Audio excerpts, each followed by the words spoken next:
upang mapalakas ang kanilang pangangatawan. Importante na magbigay tayo ng exercise sa mga pets natin para mabigyan natin ng mental stimulation, physical stimulation, saka yung emotional aspect ng aso na bibigyan din natin. Una na nga sa listahan ng mga larong kapakipakinabang para kay Bantay, ang Tug of War. Para sa mga matataas ang prey drive na aso, may lalabas nila yung gigil nila dun sa laruan. Very effective yung ganung way para manlabas yung extra energy nila sa katawan. Napapagana ng ating mga alaga ang kanilang isip sa pagtugon sa commands, gaya ng tag, out at release. Nakatutulong din naman ito sa pagpupokus at pagsunod ng aso sa binibigay na instructions sa kaniya. At kung akala ninyong tao lang ang pwedeng makipagtaguan, pwedeng-pwede rin daw yan with our doggy. Karina, come! Good girl! Very good! Magandang laro ito para magamit natin yung natural ability ng aso doon sa pang-amoy. Ang rules natin din sa game is magtatago ka, tatawagin mo yung aso, tapos pag nahanap ka niya, kailangan bigyan natin siya ng magandang reward. Isa pa sa mga active games na pwede natin gawin sa mga alaga natin ay yung pagtuturo sa kanila ng tricks.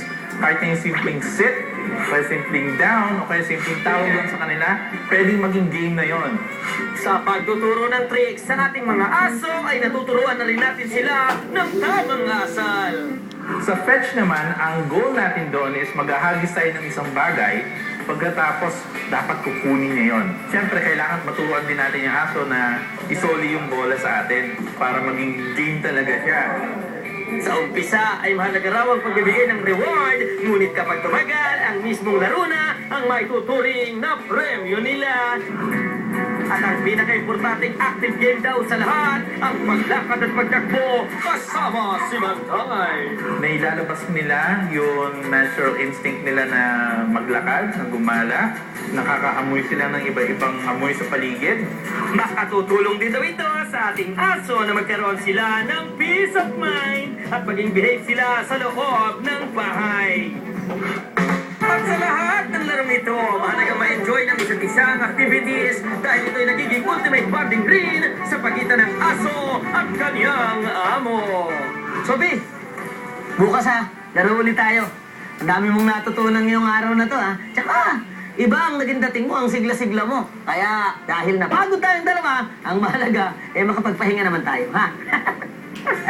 Daling talaga ng aso ko. Ang bilis matuto.